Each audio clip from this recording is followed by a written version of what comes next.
Machiegni jawenjo na kinde machalo koda maendi ma to bija komenya tekimero kinde machalo koda maendi antiere gotramogi wan kod Okinja Makambo kaendi kendo Okinja neno ka elo degi kaendi ka odwang'e anento weche mage masani chando luwa kaendi mondo yud kaka inyalo losgi mapiyo kapok weche okethre mondo yud konyruok ewi wechegi. Okinja okang'eyo to got wachanga neno kaka wuono ayudi koka degi koni.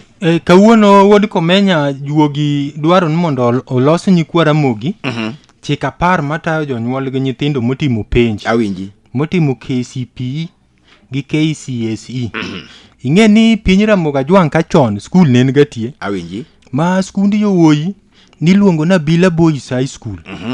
To manyiri niluongo ni Siwinde Girls High School. Koro gigi tinde onge. Koro joduogi skunde mege piny owacho. Ero. To Ramogi juok Ramogi pek pod oko migot Ramogi ka. To Okinja kapod awinjo kisoko kar Siwinde to koda Bila. Skunde kane gin skunde motegno ne dikole ingeke kama iye. Ne gin skunde motegno to jitiyo we okomio gi luor. Sani ng'en kiyudo ng'ato jadomo na dek to onge Abila. Abila ne en od dhako matin. Koro ing'eno od dhako matin onge gima dopuonjo. Ing'ene kar Abila kaedi miwachono. Tok chiemo kama ni nyalo ket chik matimata. Maka ji chiemo to kiwuogi. Idwa ketu piny. Yani nindo teri kom to wach tiwinjo. Wach tiwinjo. Koro ing'ene Abila High School to kopodho. En ema wawuoye ni. To Siwinde kachabe bani yudo kanyiri oriede par. Dayo ramo ni onge nyathi madhi nindo kapod okosiem ni weche kaka ong'eyo kaka bro dak e ngima mabiro. Iwinjo kisiem ni nyathina. Kiki ilunga madichuo nikech mwandu. Lumna kite. Mwandu ge nyalo luwe to bro nyuolo nyathi madhoge koro chwero mno law. Nilu mwandu. Ntinde bro nyuolo jok morochre. Koro mago ni puonjo. Koro kawuono to juogi ogolo mna chike 10 matayo jonyuol gi nyithindo. Ng'e nyithindo konyo setieko penj. Kange ka Karabila to kod kare Siwinde cha. Kar Siwinde. To ing'e ni nitie mie moko maka nyathi otieko klas 8. Ero. Mano tieko skul. Kendo koro chal na ng'ama otieko university kan. Nikech ing'e ni gin ka ng'ato ng'eny ji we ni klas 3 4. Be nyalo luwore kod yuto mosomo bochopi 8. Mano ng'a anyuolano. To bende nitie mie moko maka nyathi otieko klas 12. Mano tieko skul. Pod winjo ke wacho nyaka sani to nyathina nyocha otieko skul. Form 4. Magi ng'eny ji wega form 2. Kanyo be luwore kod kaka yuto mar idala chalo. To ai koro nitie mie moko ma nyathi kotieko university mano tieko skul. Koro mio pogre. Koro chike nyakwara Ramogi Ajwang' chike osegol kama bro tayi kakida kod nyathini manotimo KCP kod ma form 4. Ma chike gi toriwo gi te. Ma chik namba 1 wacho ni gima Nyasaye omiyo nyathi kaw gi ng'uono. Mane mare. Ng'en mon moko koro bro yawo lweny mabor. Nyocha ketho fina. Ka nyathi okalo go ni Nyasaye erokamano.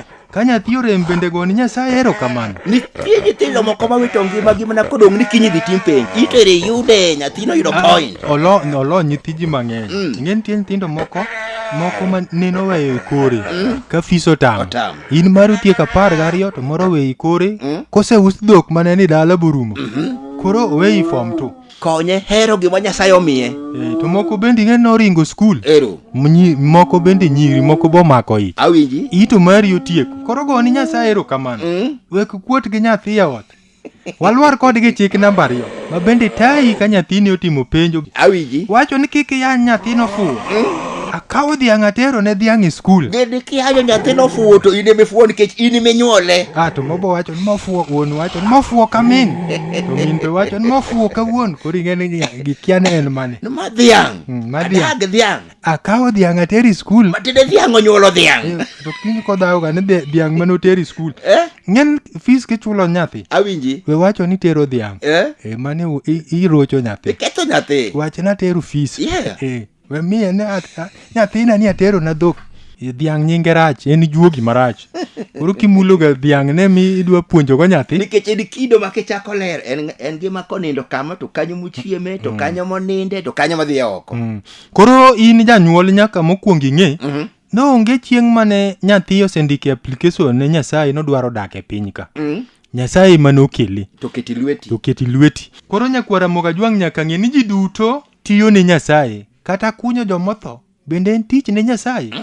Nikech ka ok oike, onyalo miyo ji tuo. Iwacho dia, jomodong' ko jomang'o? Jomadhi. Ng'ama dhi cha ok doduogo kore kende. Koro jogo bende ibe nyaka gibedi. Koro kata ka Nyasaye no keto ni wuodi no bar na yien kuonde maliete nitie.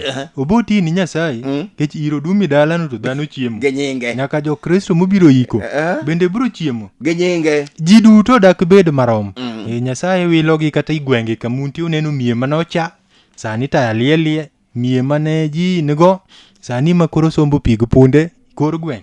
Chik namba 3, penjo gima nyathi ng'ato yudo nyaki werigo.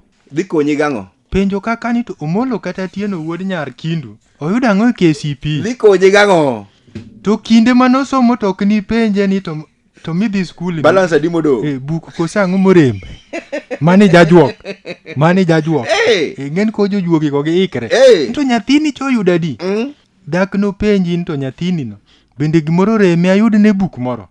Mani ni jajuok. Ndalo ma nyathi ng'ato somo to kipenji ni to oremang'o. Okinji ge nitiere jonyuol moko. Ok te jonyuol moko.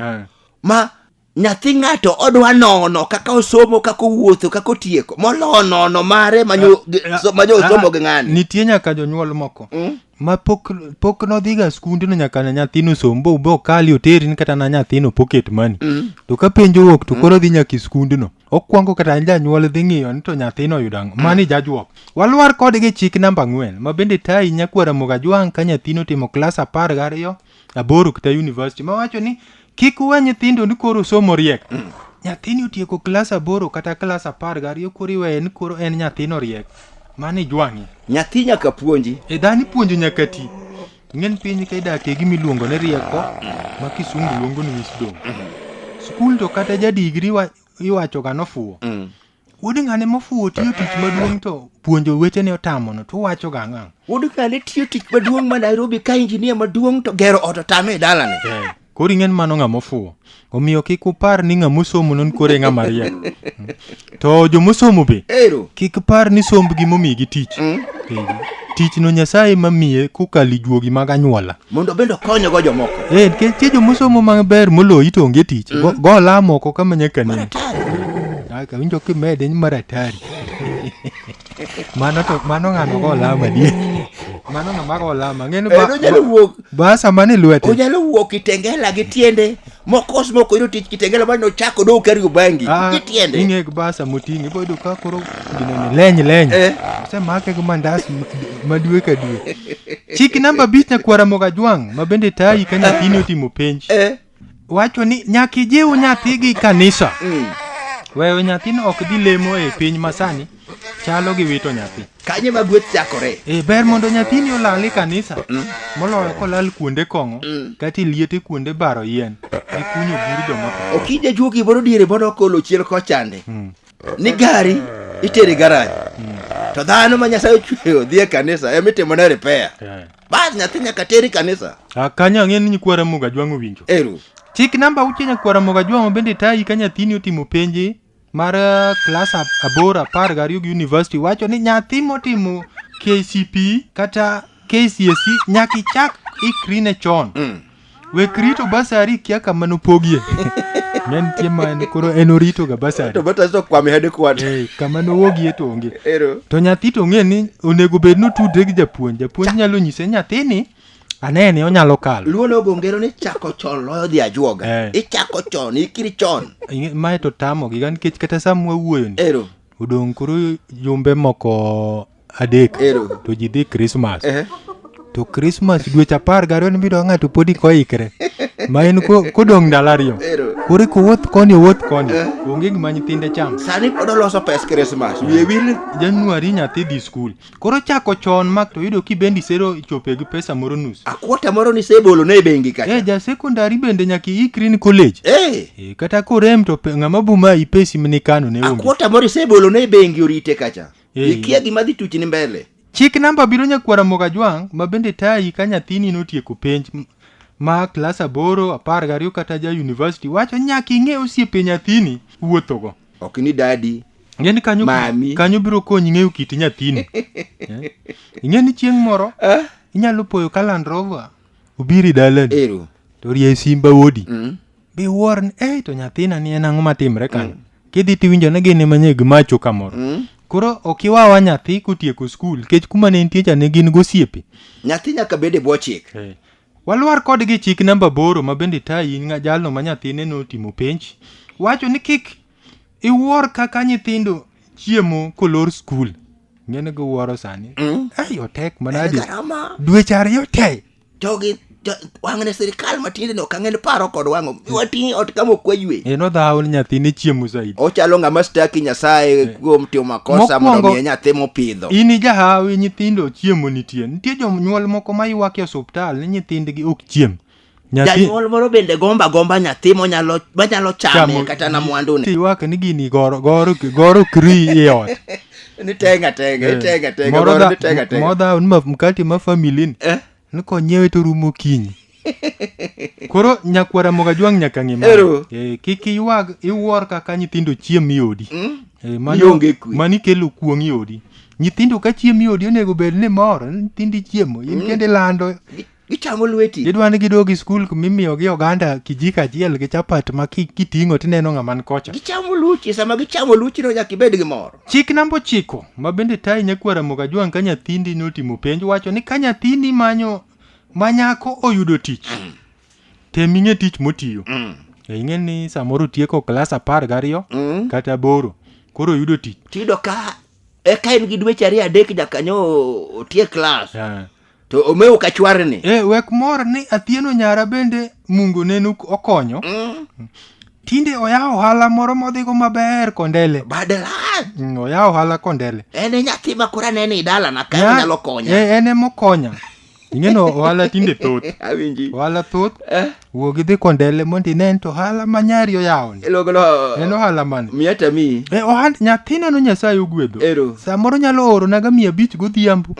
Kiny go kinya luf. An koro onge tiende tatero nyathicha e college. Nyathicha dhi mbele gi tich motiyo no. Chik namba 10 kwara moga jwang majuogi tieko ko chike gi matayi gi nyathini kanyo timo penj. Wacho ni kik idhial nyathi kosebedo ng'ama duong'. Bole ok ithimo chak dwar gi jowadgi. Iwinjo kanyo. Tere pa. Ogolam. Tere koro chak dwar gi jowadgi. Kanye ma Nyasaye biro konye. Luno gongero ne dichuo tho kama nyoko. Wek jaro tich, ing'e nitie moko ma koro ojaro tich. Nyathina, ing'e ni nyathi nyalo tieko kata klas 12. To chako gu bulo oduma. Koro bulo oduma ni samoro ng'ato kalo ka kanyo kastambe. Chiemo gi gogo mbaka karo fwenyo ng'ama bulo nyogo kodumbe ni. Ng'ani kara en director kata mar kambi moro. Bu ng'ani kawe ni bano siepa. Tijni adwa ni we dhigo kama. Koro Nyasaye golo ji mopogre. Wek linge nyathi ot ni rito tich maber. Gole oko chak tatwang'o or. Ageno nyakwara moga jwang komako chikegi. To piny Ramoga Jwang bodhi maber gi nyithindwa motieko skul. Erokamano Okinja Makambo jawinja na wantiere go Ramogi ka kendo Okinja kolo chik 10 matayo jonyuol gi nyithindo motimo penj mar KCPE kod KCSE. Wach mosekelo hinyruok ahinya ka nyithindo mang'eny sani dong' koywagoro. Moko bende yudo ber to moko bende koso dak, moko bende koso yuto margi kaluwore kod grade makoro kete nyathi to ka nyithindo koro ni pacho ma onge gima gitimo. Nyinga Tobi jakome nyathi Mirwa.